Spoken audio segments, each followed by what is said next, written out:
Começa agora mais uma edição do programa Magna Vita. O nosso convidado hoje é um convidado que é do primeiro escalão do governo, é deputado estadual. Ele cuida da área de ciência e tecnologia, o doutor Serginho. É Sérgio Luiz Costa Azevedo Filho. Você tem o nome do seu pai, que é gaúcho, Exato. né?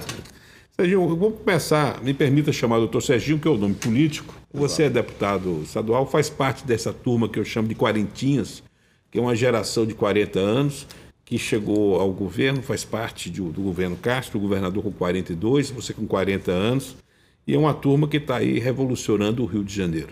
Me fala dessa missão sua de integrar essa nova geração, essa turma que chegou agora ao poder e que está mudando a cara do Rio de Janeiro. Bom, Cláudio, primeiro eu queria agradecer a oportunidade de poder estar batendo esse papo aqui contigo. Confesso aqui que sou leitor diário da sua coluna, um fã, e posso ir um pouquinho além. Antes, porém, quero parabenizá-lo pessoalmente pelo aniversário de ontem, né? Exatamente. Tá na turma dos quarentinha também, não é isso? Não, 62 já. É por isso que a gente fica puxando a orelha dos quarentinha, porque a gente tem a senioridade que já permite e isso. E a gente tem que respeitar. A idade, com a idade vem a sabedoria. Mas eu queria salientar o Correio da Manhã, uma marca que é gigantesca aqui no nosso estado, enfim.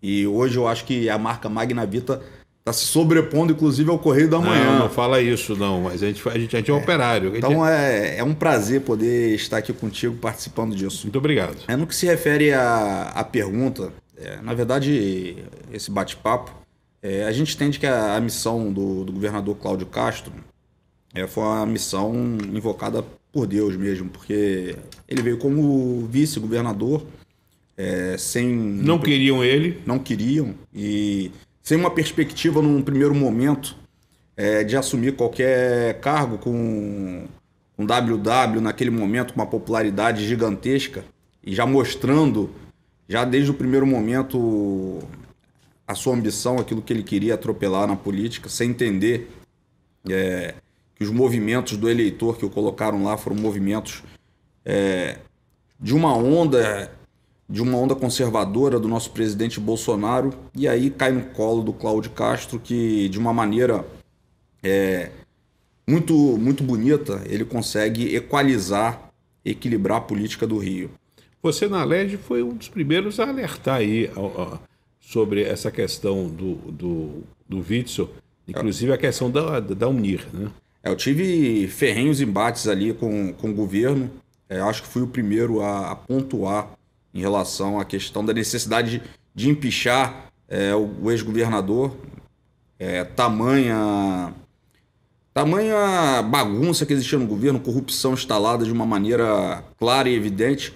Inclusive, o Correio da Manhã foi um dos primeiros também veículos de comunicação a divulgar isso, e nós viemos na vanguarda seguindo a linha daqueles que são as nossas lideranças políticas.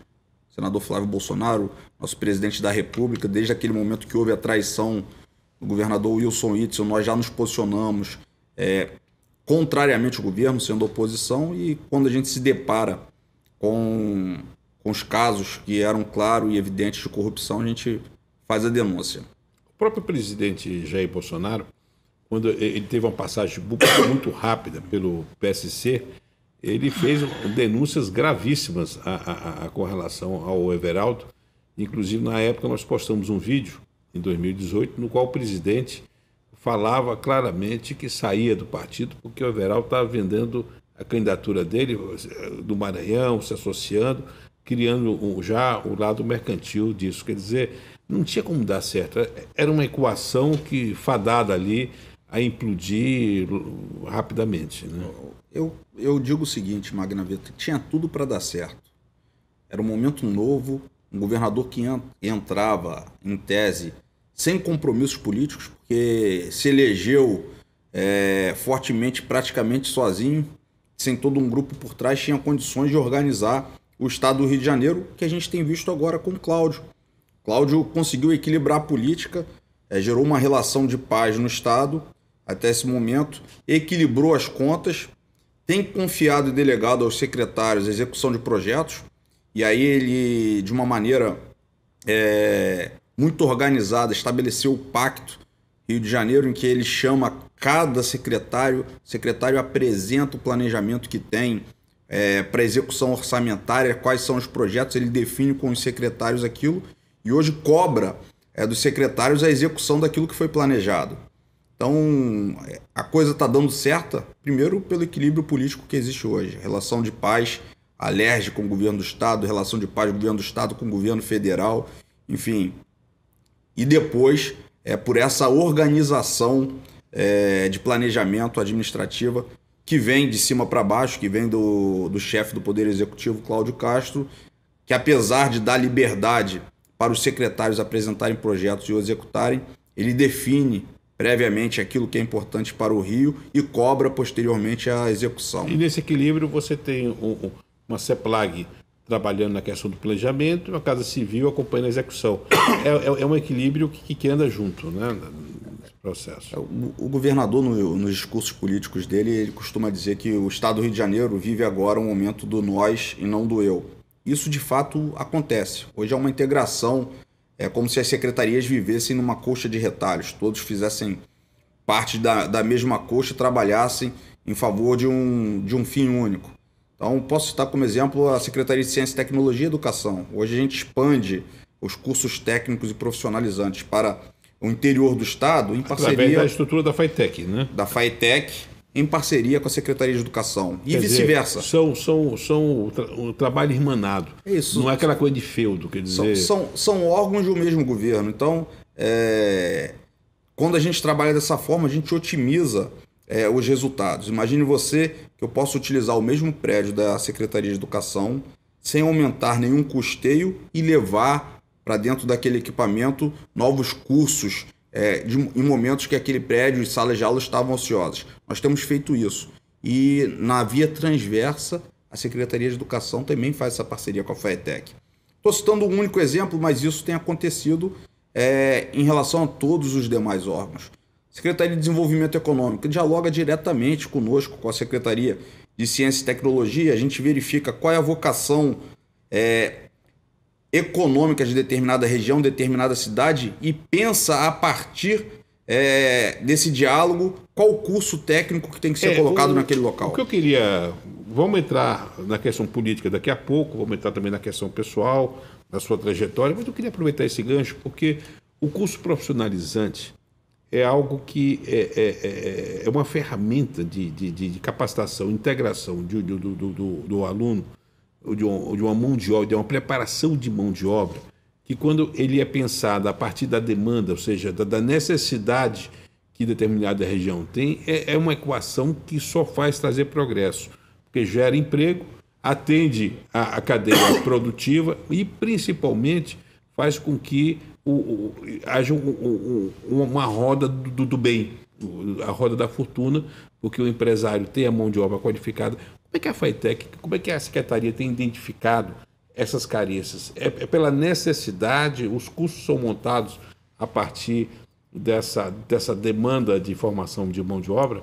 Eu queria que você me desse um panorama, porque eu acho muito importante valorizar o curso técnico, porque o curso técnico efetivamente é um elemento de transformação de vida.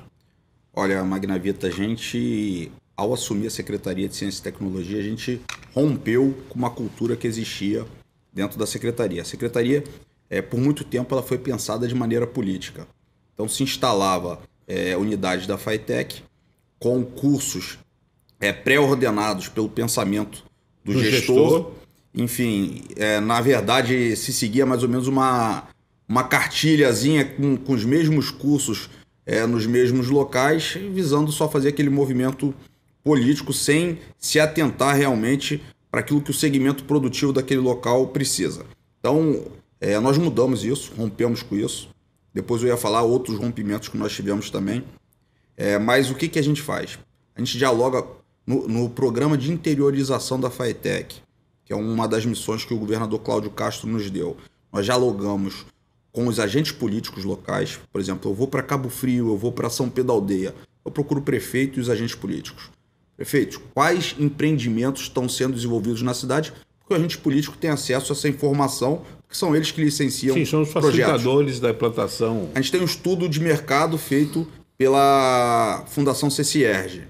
A gente dialoga com a Secretaria de Desenvolvimento Econômico. E a gente dialoga também com toda a equipe técnica pedagógica da Secretaria de Educação e da FATEC. E a partir desses 5 elementos, a gente consegue escolher quais cursos que nós vamos levar, que vai gerar uma empregabilidade imediata para aquela pessoa. E ao invés de implantarmos uma unidade com 30 cursos, 20 cursos, não, a gente implanta uma unidade vocacionada para aquele momento, para aquela região. Então a gente consegue pulverizar um número maior de unidades da FATEC, fazendo com que a população do interior tenha acesso a essa educação profissionalizante, porque na maioria das vezes a pessoa tinha que se locomover do interior para a região metropolitana. A população não tem condições para isso, então não tinha acesso a essa educação. O fato de você ser nascido em Cabo Frio e ter feito uma carreira como procurador de alguns municípios importantes, isso lhe dá uma visão diferenciada da importância de dar um atendimento ao interior, não? Não, certamente. O fato de eu ser do interior, certamente a gente tem um olhar diferenciado para a realidade do interior. Né? Apesar que quem é de Cabo Frio acha que é o epicentro do mundo. O mundo gira em torno de Cabo Frio, né? Porque Cabo Frio tem uma importância e um bairrismo invejável com relação a... É um núcleo de independência e de pensamento muito interessante. Cabo Frio, terra de Vera Cruz, terra de Santa Cruz, cuja história se confunde com a própria história do país. Tá vendo? Olha então, fui dar corda. Aquele cabo-friense que é nativo, que tem a família tradicional lá, vive e respira Cabo Frio. É o centro do mundo. O Brasil muito começa... orgulho. É aquela coisa, o Brasil começa em Cabo Frio, né? Então... Eu, como secretário, não posso ter essa visão, né? Eu tenho que pensar no Estado como todo. Perfeito. Mas eu tenho muito orgulho de ser cabo-friense. Mas essa visão, eu tenho muito valorizado essa questão do interior. Essa visão de ser um gestor do primeiro escalão dentro de uma ótica, de uma carreira feita no interior, isso faz uma diferença. Isso traz uma percepção... Traz um olhar da necessidade do interior, mas acho que não é isso que faz a diferença, não. Primeiro, a boa vontade e a capacidade técnica e política para gerir uma máquina grande que são as secretarias do Estado do Rio de Janeiro. Acho que o fato de eu ter sido procurador de alguns municípios, pelo menos me deu uma visão do que é a máquina administrativa, do que é a administração pública, em que pese... o tamanho das máquinas, a política, a desenvoltura da máquina pública, ela não muda muito. Não muda de uma Câmara de Vereadores para uma Assembleia Legislativa, nem tão pouco para o Congresso Nacional. A essência é a mesma. A essência é a mesma. Da mesma forma, os caminhos, os processos que passam o Poder Executivo são os mesmos, desde o Poder Executivo Municipal, Estadual e Federal. Então, acho que isso permite que a gente... pelo menos saiba os caminhos para executar aqueles programas de políticas públicas que foram pensados. Então, assim, realmente ser do interior traz a visão do interior, mas isso não impede que a gente volte o olhar para a nossa capital, para a região metropolitana, que pulsa a economia do nosso estado, e a gente tem que estar atento a isso. A formação superior faz parte da estrutura da sua secretaria. Muita gente pensa que as universidades, que a UERJ está ligada à Secretaria de Educação, mas é um braço seu, né? A UERJ, a UENF e a UESO, as 3 universidades estaduais estão vinculadas à Secretaria de Ciência e Tecnologia. Sinal, a gente tem assim, bastante orgulho de, na nossa gestão, ter sido o secretário que mais investiu em pesquisa no estado do Rio de Janeiro. Repete isso. É o secretário que mais investiu em pesquisa no estado do Rio de Janeiro. Não temos na história a relevância do investimento que fizemos. O orçamento, por exemplo, da FAPERJ foi investido integralmente em pesquisa no estado, coisa que não se conseguia anteriormente. Por que não se conseguia, Magna Vita? Normalmente se liberava os orçamentos da FAPERJ lá no mês de setembro. Como é que o gestor consegue planejar aquilo que vai ser executado ao longo do ano se você só tem a execução orçamentária liberada no final do ano? Então, essa aí, por exemplo, é um valor que tem o nosso governador Cláudio Castro, que eu levei a pauta para ele. Em fevereiro estava liberado o orçamento. Então, o controle do planejamento é muito maior em nossas mãos. Então, e é possível executar sem queimar, porque quando você tem a linha do tempo muito curta, se atropela, tem que se gastar o dinheiro e aí não há a condução que é necessária. Né? Exatamente. Obviamente que a gente não libera editais para tudo que é tipo de programa, porque tem coisas que nós entendemos que não são relevantes. Vou te dar um exemplo que aconteceu comigo na Fitec. Quando eu assumi a secretaria, eu me deparei com um contrato no valor de aproximadamente 50 milhões. Foi um caso muito famoso, eu acho que você até denunciou, daquele curso de contador de histórias. Assim, um verdadeiro absurdo, um estado que vive uma crise econômica há quase uma década, uma crise moral e política há um grande tempo, ter um contrato num valor vultuoso desse para um curso de contador de história. Não quero desmerecer o curso de contador de história, mas eu acho que no desenvolvimento econômico do Estado, na retomada da nossa economia, nós temos que prestigiar alguns outros cursos que geram empregabilidade. Então é um caso que eu rompi de imediato com esse tipo de gasto e a gente potencializa, a partir de movimentos como esse, a possibilidade de empregar em pesquisas que verdadeiramente tragam retorno para o Estado. Serginho, eu vou pedir um intervalo comercial, a gente precisa faturar. Vamos notar o intervalo comercial e voltamos daqui a pouco com o programa Magravita, direto para a sua TVC, a TV do Correio da Manhã.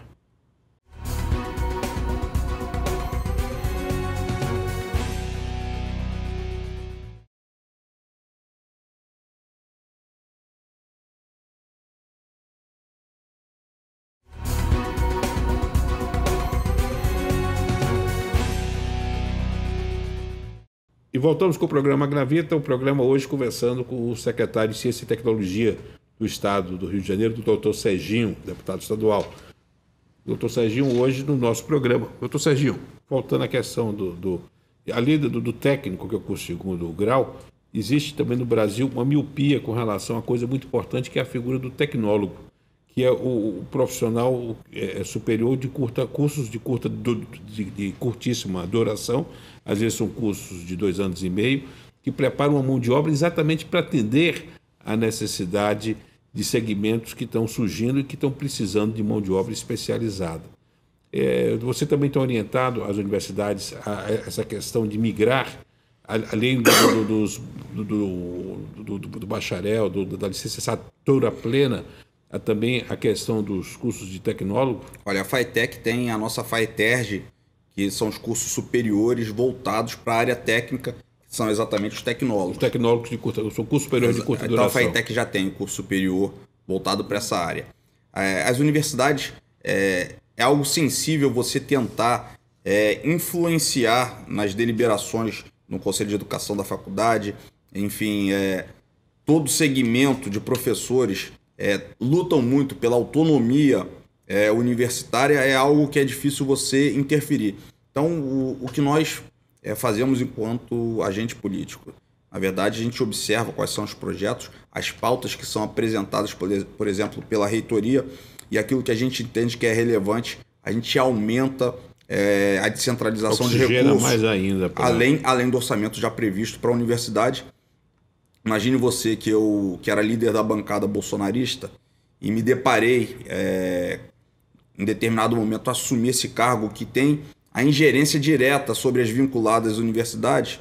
Em sua maioria, são pessoas que são de posicionamento de esquerda, que estão ali à frente, e havia uma expectativa muito grande que nós travássemos um embate ideológico em cima de algo que não deveria se ter. Na verdade, a gente verifica aquilo que entendemos como projetos de relevância para a população e fomenta a pesquisa como agente político. Eu não posso interferir no pensamento da universidade que pese... O que foi uma grata surpresa, porque eles achavam que iam caçar as caças a bruxas ali naquele processo. Exato. Eu como gestor, eu tenho que pensar na população do Estado do Rio de Janeiro, no servidor do Estado do Rio de Janeiro, em que pese divergir na maioria das pautas e dos pensamentos de muitas pessoas que têm um posicionamento de esquerda. Agora, tem coisas que não tem bandeira. Vou dar um exemplo para você, o que não tem bandeira. A possibilidade de eu fomentar agora o auxílio tecnológico para todos os professores da UERJ, da UENF e da UESO. Todos eles recebendo R$3.000 para poder se adaptar a essa nova realidade. Isso é algo que não tem bandeira. É algo que facilita a educação. Quando eu distribuir todos aqueles chips para os alunos da UESO, da Universidade da Zona Oeste, a gente deu acesso, obviamente, à informação, acesso a uma nova realidade tecnológica que a educação tem que se adaptar, e isso não tem bandeira. Então, assim, eu acho que esse testemunho quem pode dar são os próprios reitores, enfim, eles têm expressado isso publicamente, que nós realmente temos feito um investimento muito grande na educação universitária e principalmente pesquisa voltada para o desenvolvimento econômico. Para fechar esse ciclo do nosso bate-papo, eu queria falar sobre a formação de professores, porque muito mais é importante a gente falar dos alunos, da classe, mas é fundamental também a gente colocar a formação de professores. Como é que você tem atuado nessa área? Como é que a Secretaria tem atuado, inclusive na questão da FATEC, da formação dessa mão de obra que vai lecionar? Não, primeiro, nós conseguimos convocar os professores concursados da FATEC, um impedimento que existia por conta do regime de recuperação fiscal. Existia uma ansiedade muito grande daqueles candidatos que participaram do concurso de serem convocados. Nós conseguimos romper essa barreira, da importância de se ter um político também à frente da gestão, porque tem uma legitimidade maior para dialogar com o chefe do executivo. Eu, enquanto deputado, eu consigo dialogar melhor do que um secretário que talvez não tenha essa força política para mostrar uma outra realidade da moeda. E a gente consegue romper uma barreira e convocar concursados, algo que não acontecia já há muito tempo na FATEC. A formação de professores no Estado se dá por intermédio das universidades. Nós estamos muito bem servidos a nível de universidades do Estado do Rio de Janeiro de pesquisa, e que pese termos deficiências em algumas matérias que nós entendemos que é um desvirtuamento ideológico dela, mas nós estamos bem servidos, pesquisadores. O Estado do Rio de Janeiro é um celeiro de pesquisadores e de formadores de profissionais da educação. Você deu como procurador um choque de ordem na questão dos terceirizados, até da FATEC. Havia uma nuvem que falava de alguns abusos políticos eleitorais na questão dos terceirizados. E você mesmo colocou a casa em ordem. Me fala sobre isso. Ao longo de quase 2 décadas, os contratos terceirizados das vinculadas da ciência e tecnologia eram emergenciais. O que isso significa dizer? Não existia licitação para esses contratos. Era uma empresa, um grupo econômico que geria tudo. Enfim, mantinha uma força política no Estado pela impossibilidade de rompimento de um modelo político. Então eu assumo em novembro a secretaria, novembro de 2020, e o meu primeiro ato foi romper todos esses contratos e abrir as licitações. A gente tem certeza que esse grupo econômico não contava que conseguíssemos finalizar essas licitações. Aí vem aquela questão da força política, de você ter uma bancada por trás, de você ter uma atuação, ter uma bancada, ter um mandato. E ter peito para fazer isso, porque, na verdade, você paralisa um sistema que já está rodando há quase 2 décadas. Estava funcionando de maneira irregular há quase 2 décadas. E aí sofri muito no primeiro momento, porque tu perde os vigias, tu perde os auxiliares de serviços gerais e os auxiliares administrativos das FATECs. Até você terminar o processo licitatório, você fica sem essas terceirizações. Sem contar que esses prejudicados começam a interferir no processo licitatório, querendo recursos. Exatamente. Foi exatamente o que aconteceu. Eu demorei 7 meses para finalizar essas licitações. Hoje, graças a Deus, estão todas finalizadas, contratadas. Foram 24 lotes distintos, com 11 empresas distintas ganhando essas licitações. Então acabou o monopólio da terceirização na Secretaria de Ciência e Tecnologia. E, obviamente, a concorrência do processo licitatório levou com que nós diminuíssemos os custos. Então, eu economizei só nesse movimento 200 milhões de reais, que me permite hoje... Isso. Só nesse movimento de novembro até julho de 2021, nós, com esse movimento de romper, paralisar aqueles contratos que eram emergenciais e fazer as contratações por intermédio de licitação, nós economizamos 200 milhões de reais, que nos permite hoje aplicar esse recurso na expansão do curso profissionalizante para o interior do Estado.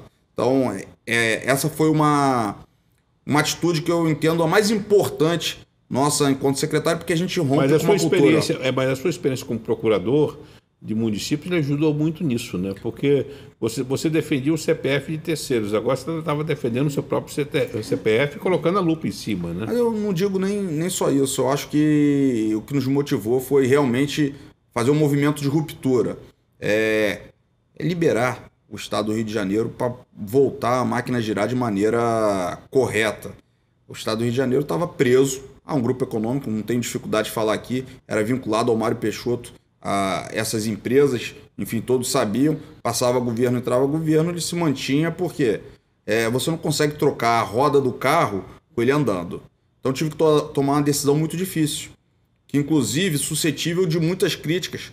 Eu sofri muitas críticas, inclusive de veículos de comunicação, pelo fato, por exemplo, de uma FATEC que estava sem a devida manutenção, está desamparando os seus alunos. Então foi preciso passar por um momento muito difícil, de quase um semestre, para chegarmos ao momento que a gente vive hoje, em que a gente restabelece os contratos de manutenção, restabelece as terceirizações e faz com que a coisa volte a funcionar regularmente. É só ver o que aconteceu na questão do leilão do saneamento, muita disputa entre as partes gerou, você vê que não tinha carta marcada, não tinha nada combinado, bem diferente de um passado recente que vivemos, né? E é impressionante o político que não evidenciar, não verificar que essa é uma nova realidade da política, ele está, enfim, fadado a um insucesso não só político, mas inclusive é sujeito às persecuções criminais que a gente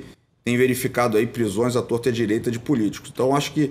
Mas tem tido também o bom gestor público e recrutar pessoas para o serviço público está cada vez mais difícil por conta exatamente dessa condenação midiática e do atirar primeiro para perguntar depois. Ou seja, sentar no ser ordenador de despesa na vida pública virou uma atividade de altíssimo risco, mesmo para quem é sério, para quem conduz a gestão com seriedade, não? Certamente, assim, a máquina é muito burocrática, né? E há inúmeras normas que regulamentam a tramitação de processos na administração pública. Então, todos estão suscetíveis a erro. Agora, por exemplo, nós tivemos uma mudança agora na lei da ficha limpa, que trata exatamente da questão de se evidenciar se há o dolo do gestor ou não. Para muitos, isso pode ter sido pontuado como algo permissivo, algo para liberar políticos que praticaram atos atentatórios, mas existe um outro lado da moeda. Imagine eu como secretário, se eu consigo verificar tudo aquilo que o presidente da FATEC está fazendo, tudo aquilo que os diretores estão fazendo. É claro que não. Então, há que se ter uma diferenciação. É óbvio que eu tenho que ter a responsabilidade de vigiar tudo que está acontecendo no âmbito da minha secretaria. Eu tenho essa responsabilidade. Mas eu não tenho o poder da onipresença para verificar tudo o que está acontecendo e não tenho o dolo naquilo. Então, assim, eu acho que há movimentos que têm modificado a política no Brasil como um todo. Essa nova geração quarentinha tem levado políticos de bastante qualidade, que estão voltados realmente para o soerguimento da nossa pátria, e a gente está nessa linha aí de auxiliar o nosso estado fluminense para esse fim. Eu vou pedir mais um intervalo comercial e voltamos daqui a pouco com o programa Magnavita pela sua TVC, a TV do Correio da Manhã.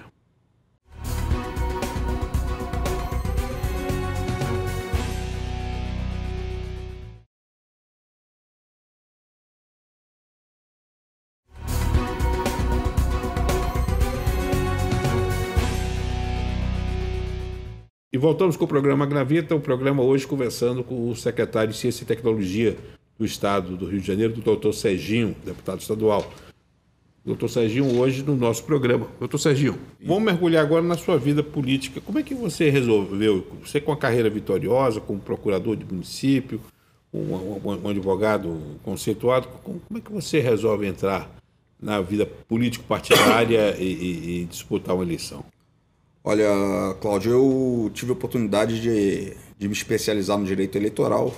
Eu fui advogado lá na minha região dos Lagos. Quase que todos os políticos da região vivia a política nos bastidores, enfim, tanto como procurador quanto como advogado eleitoral. E a gente viu um momento de mudança na política, em que o estado do Rio de Janeiro sofreu aquelas prisões de deputados, enfim, prisão dos governadores, e a sociedade esperando que novos nomes viessem a surgir. Eu verifiquei que ali seria uma oportunidade, eu que gosto da política, de mudar de lado, trabalhar de uma maneira mais efetiva em favor da população, principalmente pelo fato de eu, a vida inteira, ter auxiliado políticos e defendido políticos, sabendo tudo aquilo que é certo e errado. Eu poderia colocar o meu nome. Minha família já teve político. Seu pai que é gaúcho, como é que... Meu pai é gaúcho, é servidor público, fez concurso da Caixa Econômica. Como é que ele reagiu com essa incursão? Meu pai sempre... Os políticos da família do lado materno ou do lado materno? Paterno? Meu tio foi vereador na minha cidade de Cabo Frio. Enfim, tinha largado a política posteriormente, após 2 mandatos. E aí nós entendemos que havia uma possibilidade para a gente encaixar nesse desejo momentâneo. Quando eu pronunciei isso para o meu pai é um cara muito conservador, fechado, mas é um cara que apoia os filhos em seus desejos, seus sonhos. Enfim, meu pai, minha mãe é cabo eleitoral de primeira linha, pessoa empolgada. O DNA dela é pedagoga ela, né? É pedagoga. Essa é política mesmo nata, enfim. E aí a gente começou a fazer uma caminhada. E ao final deu certo. Eu que nunca tinha sido político, me tornei deputado estadual, tive uma votação de 27 mil votos, enfim, um garoto do interior. E hoje chegamos a ser secretário do Estado. Isso é motivo de orgulho para a família e para mim. Eu entendo como um motivo de mais responsabilidade para cumprir cada vez mais uma missão que me foi atribuída pelo povo. O que eu queria pegar agora é voltar à sua experiência como líder do PSL, do governo, do grupo do Bolsonaro na Alerj, porque o senador Flávio Bolsonaro, ele sofreu, e aí tem aquelas sincronicidades do governo Witzel, dos mistérios, do rompimento, a demonização, o Ministério Público atuando em cima do Flávio. Graças a Deus agora você já tem no STF a correção de rumo feita. Mas você que presenciou isso, como é que você viu essa perseguição de bastidor velada contra um senador eleito legitimamente pelo povo do Rio de Janeiro? Olha, Cláudio, isso gerou uma instabilidade muito grande para o nosso Estado. E o Estado perdeu muito com o Flávio preocupado em se defender ao invés de fazer política. Essa covardia que foi feita com o Flávio nos levou, inclusive, a tomar algumas atitudes enquanto deputado mais enérgicas. Alguns deputados que foram eleitos em cima da bandeira bolsonarista abandonaram o Flávio e o presidente por uma conveniência política, porque não esperavam que o governador Wilson Witzel fosse cair, e outros se mostraram leais aos valores e às lideranças que o levaram até ali. Inclusive, gente que frequentava o Palácio das Laranjeiras exatamente. De uma forma... Enfim, mas nós nos mantivemos ali leais, inclusive representamos contra os denunciantes do senador, algo que por um político tem que se ter coragem para fazer, não só eu, como alguns outros colegas. Gostaria de nominar aqui o Anderson Moraes, nominar o Paul Bell, nominar o Coronel Salema, nominar... Enfim, foram deputados que efetivamente... Aliás, o Correio está fazendo um levantamento da atuação parlamentar desse ano, e o Anderson Moraes está aparecendo aí na pole position aí como um dos mais atuantes aí da Anderson é um craque. Um colega seu também, é advogado, né? Não é advogado não, o Anderson é empresário. Empresário. Né? É um empresário que gera muito na economia do estado do Rio de Janeiro. Um cara que não depende da política para absolutamente nada, e hoje eu posso dizer que o Anderson se tornou um amigo, mais do que o colega, se tornou um amigo, principalmente pela postura de retidão que ele tem. É um dos caras que eu confio ali dentro do parlamento para confidências, para tratar de pautas que são importantes. Você está com saudade da Alerj? Porque abril você deve voltar, né? Olha, é uma atividade que eu me sinto extremamente realizado. Se as pessoas falarem assim, Serginho, você se sente realizado como deputado? Eu me sinto realizado com a atividade parlamentar. Muitas pessoas não entendem o dia a dia de um deputado, acham que é glamour. Para aqueles que se dedicam realmente a trabalhar tudo que há de importante para o Estado passa pelo parlamento e se você não estiver atento, vai passar coisas que são prejudiciais aos seus valores. Mas você não acredita que... eu tenho escrito sobre isso, que é a questão do impeachment, a condução da própria LEG, criou uma purificação daquela LEG que estava nas páginas policiais, e hoje a gente sente que está se fazendo política com P maiúsculo na LEG. Não é só o prédio novo, é uma postura nova, quer dizer, usar o botão de deputado com orgulho. Tinha gente que saía da LEG e escondia o botão de deputado.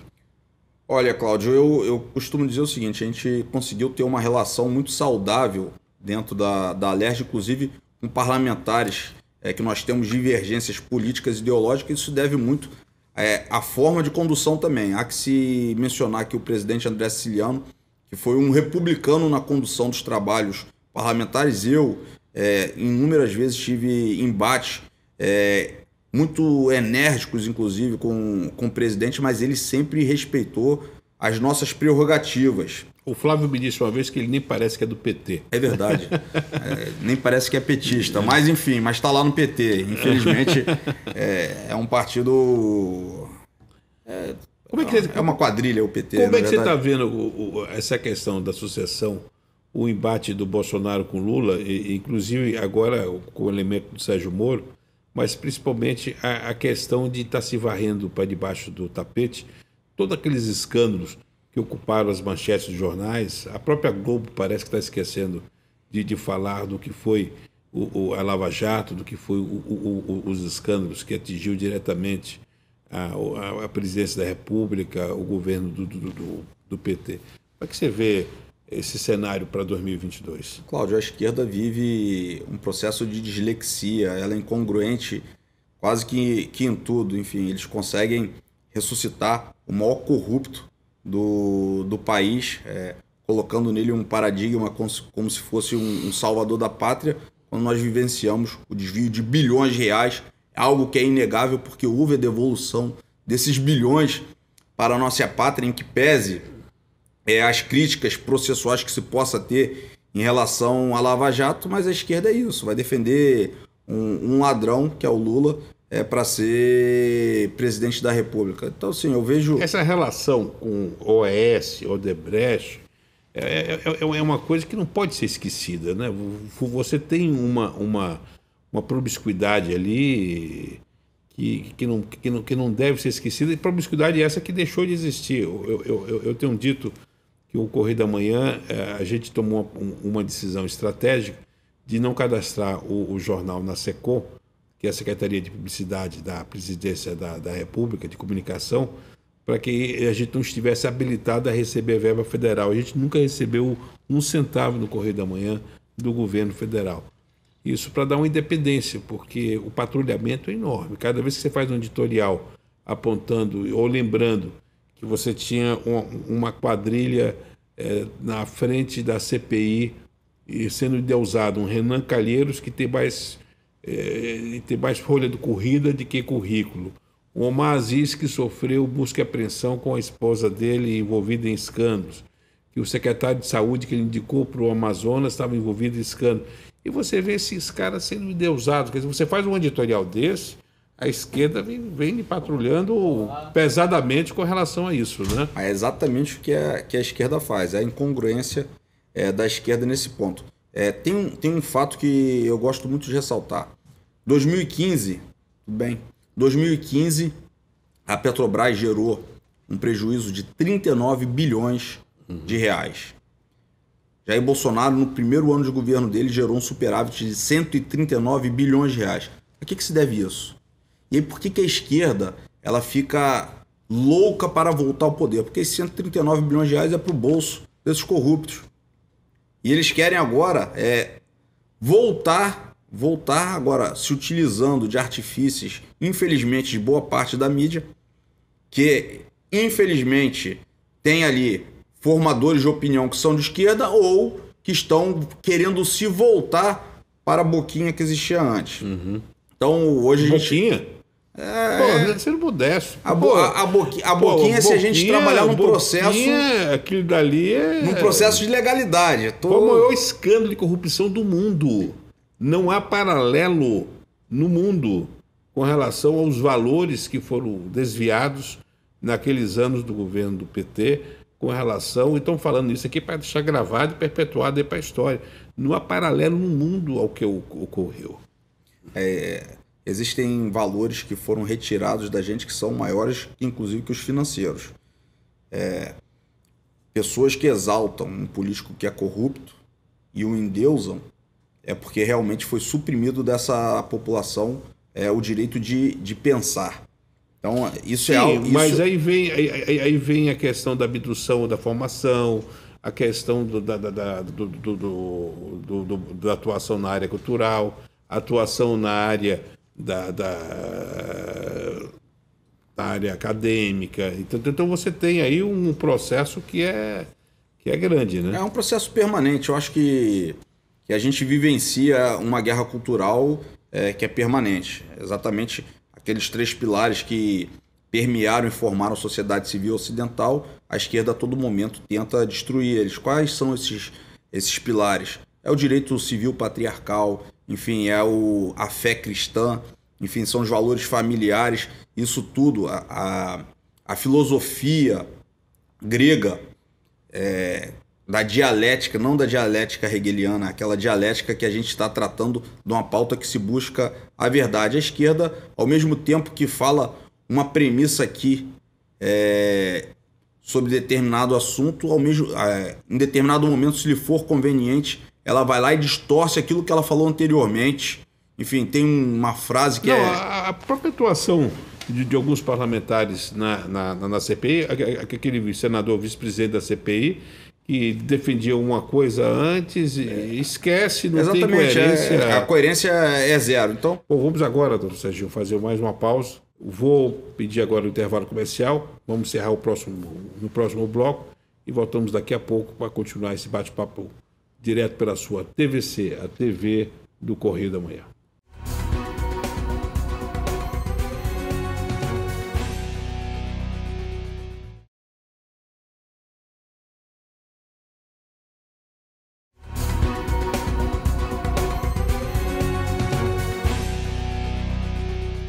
E voltamos com o programa Magnavita pela sua TVC, a TV do Correio da Manhã, para esse último bloco. Agora, mas, aproveitando, doutor Serginho, essa sua experiência como advogado, tudo isso, me preocupa muito, eu tenho batido muito, que algumas estrelas do Centrão, que estão muito envolvidas nesse mar de corrupção do passado, tenham chegado a bordo do governo federal e se instalado muito próximo à presidência da República. Eu estou falando, por exemplo, sem nenhum tipo de restrição, do Ciro Nogueira, que é o chefe da Casa Civil. Estou falando do líder do governo, Fernando Bezerra, que usava, ele e o filho Fernando Coelho, que usavam o jatinho do Ricardo Magro para cima e para baixo, estão lá querendo indicar advogados ligados ao Ricardo Magro da Refit, de Manguinhos, para serem diretores da ANP. Me preocupa muito desse processo eleitoral esses agentes, sem contar o próprio Valdemar da Costa Neto, que é presidente do PL, e que, se a gente der uma gulgada nele, a gente vai ver coisas que assustam. Você não se preocupa com isso, sendo uma pessoa tão ligada ao presidente, em ver que, de repente, algumas personalidades com esse passado pesado estão gravitando no poder? Cláudio, eu não posso ser mais realista do que a realidade. Qual é a forma de se administrar um país hoje se você não formar um governo de coalizão? O governo, para administrar, Jair Bolsonaro, ao longo de 2 anos, foi para um embate direto com o parlamento, e pautas que são muito caras para a sociedade civil não são aprovadas e a gente não consegue avançar. Qual o remédio para isso? É formar um governo de coalizão, e não há outra forma. A ruptura de um sistema se dá de 2 formas. Ou através de um processo histórico, que o Jair Bolsonaro já começou, ou através de uma constituinte originária. Seria a ruptura de um sistema democrático que, a todo momento, o presidente da República se nega a fazer e diz que quer jogar dentro das 4 linhas da Constituição. Então, assim, dialogar com o parlamento é necessário. Dialogar com o sistema partidário para o Brasil avançar é necessário. Não existe uma outra forma dentro do nosso modelo mas nós temos que não seja essa. E aí os veículos de comunicação independentes e as pessoas até que estão próximo ao presidente, de alguma forma, tem que ficar muito vigilante para que essa composição não traga velhos hábitos. Então, há alguma diferença. Você pode fazer uma composição republicana com o parlamentar, com os partidos. Sim, até porque eles estão lá eleitos pelo povo. Porque isso faz parte do nosso sistema, da regra republicana. Agora, o que não se pode ter é corrupção, é o mensalão em troca de votos. Qual o ato de corrupção que a gente tem no governo Bolsonaro até esse momento? Aquela questão da oportunidade faz o ladrão. Quer dizer, como você tem um governo muito rígido, sem nenhum tipo de passado e nenhuma referência à corrupção, ou nenhum escândalo com as proporções do PT... Na verdade, não tem nenhuma denúncia sequer. Ou do próprio PSB, ou PSDB, a gente esquece do que foi o governo Fernando Henrique, do que foi a questão do PROE, a questão dos bancos. A gente tem um passado que, infelizmente, quem tem mais de 60 anos como eu e vivenciou na imprensa essa agenda negativa, a gente não pode esquecer. O que nós estamos vivendo no Brasil é uma exceção com relação o Correio da Manhã é importantíssimo para lembrar a população disso. Porque eu me recordo muito bem que no ano de 2018, a pauta que estava em voga durante a eleição era o combate à corrupção. Hoje, por exemplo, nas eleições municipais, nós não vivenciamos essa pauta como relevância. E muito provavelmente na eleição... uma seita do rouba mais faz, né? Não creio que seja isso. Em 2022, eu acho que a pauta do combate à corrupção também não vai estar em voga. Por quê? Mesmo com o Sérgio Moro na disputa? Acredito que não. Por quê? Nós não temos escândalo de corrupção no governo federal. Então o povo passa a esquecer disso. O povo se habitua com uma nova realidade. É igual aquela população que reclama muito do buraco na sua rua. Você vai lá, faz a rua, que é a obrigação do governante, bota o asfalto, faz a calçada. Daqui a um ano não. Dali para frente a população vai cobrar outra coisa. Muitas vezes a população tem memória curta. Em relação ao combate à corrupção, me parece que é o que tem acontecido. Muito influenciado também por esses movimentos direcionados da esquerda, de tentar a todo momento criar uma narrativa, como se tudo aquilo que nós vivenciamos e que a população foi às ruas em massa e que levou o presidente Bolsonaro a ser o presidente da República hoje, como se nada daquilo acontecesse, não tivesse acontecido. Eu tive um editorial que foi lido pelo Alexandre Garcia, no qual eu falo que... Eu estou falando isso porque amanhã, nós estamos gravando essa entrevista no dia 24, ela está indo ao ar no dia 25 pela primeira vez, depois vamos ter algumas reprises aqui pela sua TVC, TV Correio da Manhã, mas você tem amanhã um julgamento, uma simulação de um julgamento do presidente genocida. E participa desse julgamento uma subprocuradora-geral da República. Nesse editorial eu disse sim que o presidente Bolsonaro é genocida. Realmente o presidente Jair Bolsonaro é genocida, porque ele exterminou com a corrupção, exterminou com o que eu chamo a mamata daqueles senadores que estavam lá na comissão da CPI do Covid. Enfim, ele é genocida por isso, não por... E essa vacina que todos nós recebemos foi paga pelo governo federal. Quer dizer, o avanço que o Brasil tem na questão da vacinação, e quando você fala isso, pode ter certeza, o policiamento que vem em cima de você é enorme, porque as pessoas não querem acreditar que o Brasil não só vacinou, o negacionismo que existe hoje não é o negacionismo contra a vacina, é o negacionismo de que a vacina é dos fatos. Nós estamos vivendo assim uma obstrução da realidade que a gente tem procurado aqui, e você como secretário e como um parlamentar, você sente isso na pele também, né? Não, certamente a gente verifica isso.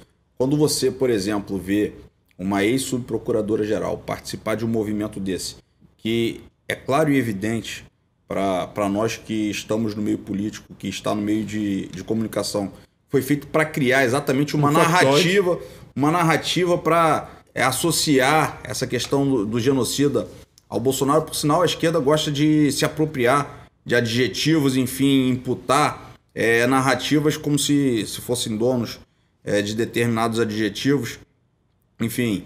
E aí é exatamente para fazer um movimento político. A gente observa isso de maneira clara e evidente, e a esquerda faz isso utilizando, inclusive, os aparelhos estatais, porque ao longo desses quase 16 anos no poder, ela aparelhou os equipamentos estatais e as pessoas que estão à frente desses equipamentos, do poder dos órgãos do Estado, continuam mantendo os seus posicionamentos. Inclusive, o Correio da Manhã foi quem fez as denúncias que estão sendo levantadas de forma corajosa pela CPI. Está aí a importância da Assembleia Legislativa, da CPI do Rio Grande do Norte, com relação ao escândalo do consórcio Nordeste, onde 48 bilhões desapareceu assim, do ar por compra de respiradores fantasmas, feito pelo chefe da Casa Civil do governador da Bahia, e isso, que era o presidente também do consórcio, e contrataram uma empresa com capital social de R$100 mil. Essa empresa tinha como folha, marca, uma folha de maconha, que trabalhava com derivados da maconha, e essa empresa recebeu antecipadamente, antes da emissão da nota fiscal, 48 bilhões de depósitos. 48 bilhões. Bilhões? Não, milhões de depósitos. Cada estado botou 4 bilhões e pouco. Mas 48 milhões é dinheiro em qualquer parte do mundo. Muito dinheiro. E esses respiradores não foram entregues. Aí você não vê, deputado, aí mídia falar sobre isso.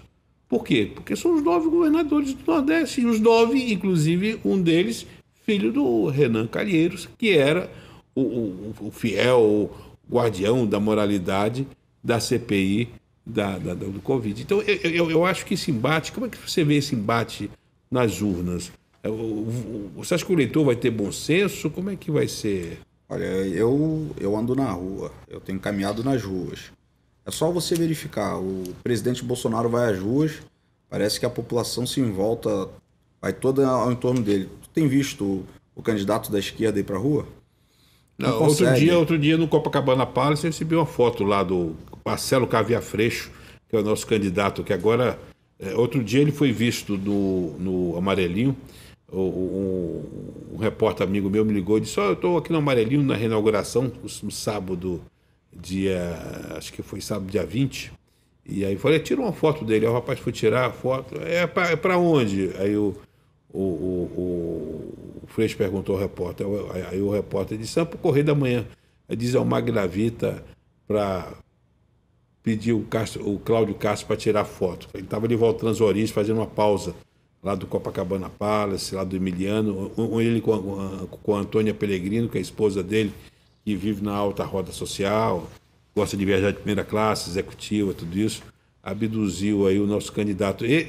Você acha que o Freixo tem chance de ser eleito aqui no Rio? É zero. Na sua região lá, como é que está o Freixo? Não, está muito mal. A minha região é extremamente conservadora.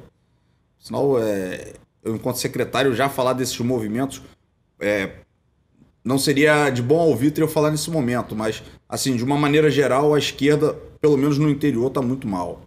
Enfim, Outro dia, lá em Campos, eles fizeram um comício lá e encheram uma Kombi. Tu vê que o Lula não consegue ir na rua. O Lula, efetivamente, é um cara que, se for à rua, leva uma ovada, né? Então, eu acho até que o presidente Bolsonaro tem que colocar uma proteção para esse camarada aí, para depois ele não dar desculpas. Enfim, nem querer se vitimizar. Porque eu acho que a população vai nas urnas, vai dar uma surra na esquerda. Mais uma vez, é o que a gente espera.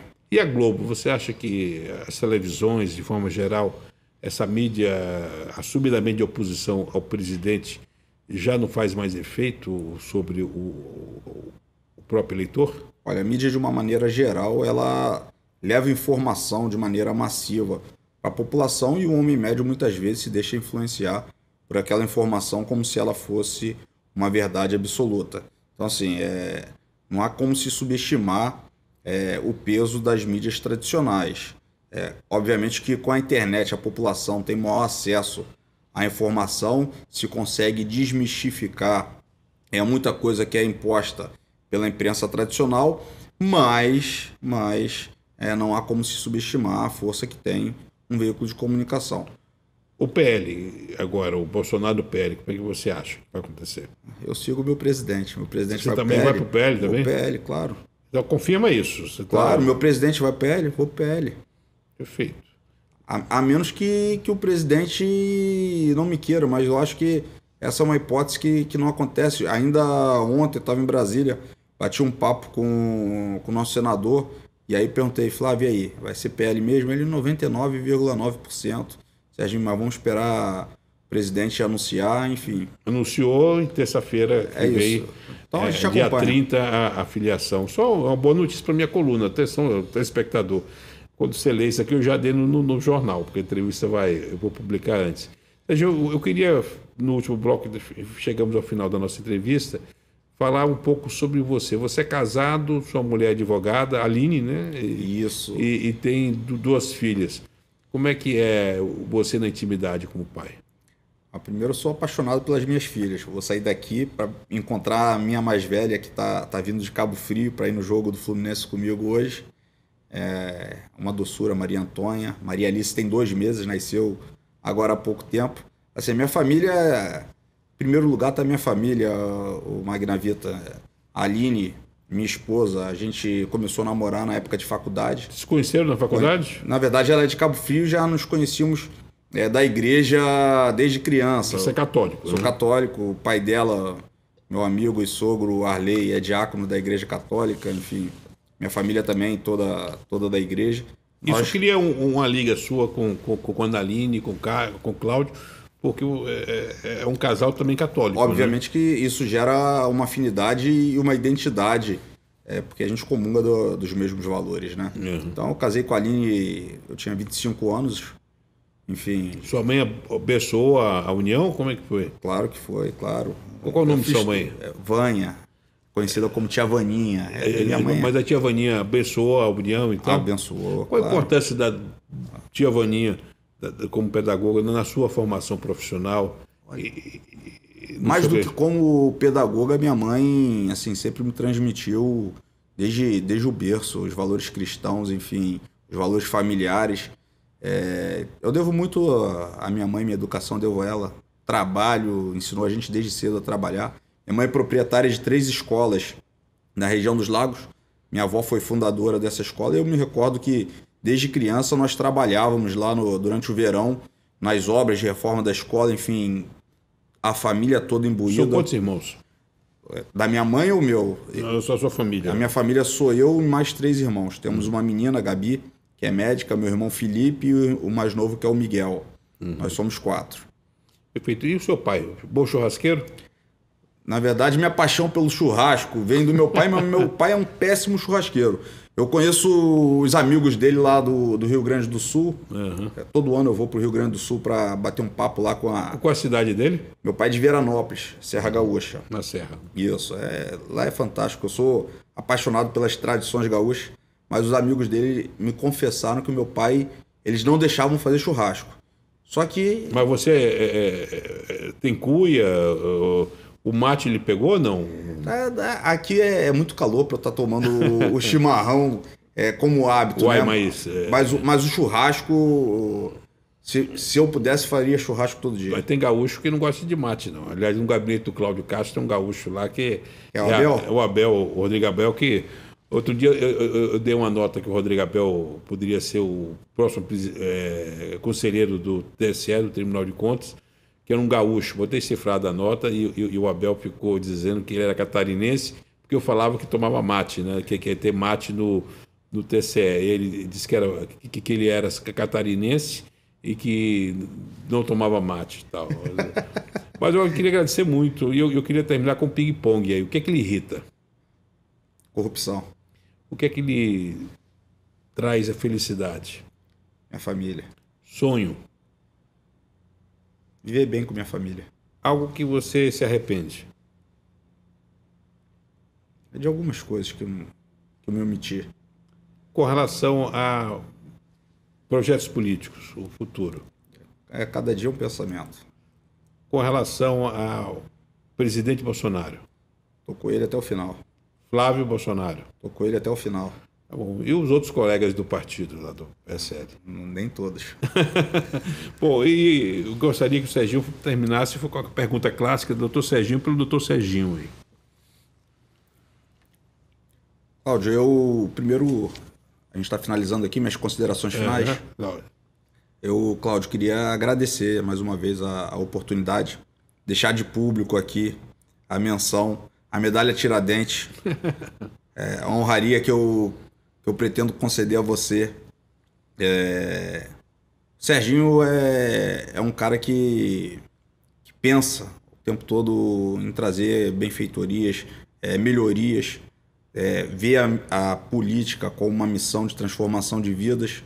Graças a Deus a gente não depende da política como instrumento de sobrevivência, tem realmente como um movimento que pode modificar as estruturas de um sistema que infelizmente estava muito corrompido.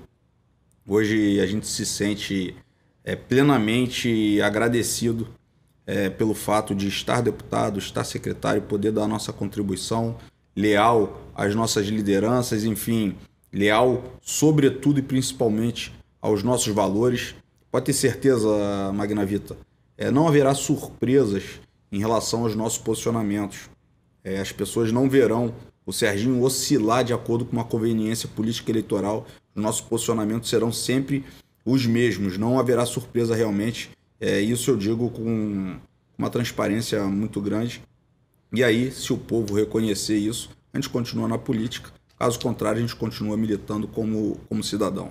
Bom, muito obrigado. Saudações tricolores também. Nós temos a mesma bandeira futebolística aí. E encerramos mais essa entrevista. Hoje é uma entrevista muito gostosa com esse deputado, mas sobretudo com esse gestor público que está mudando aí a cara da área da ciência e tecnologia do Rio de Janeiro. O doutor Serginho hoje foi o nosso convidado aqui no programa Magnavita pela sua TVC, a TV do Correio da Manhã. Obrigado.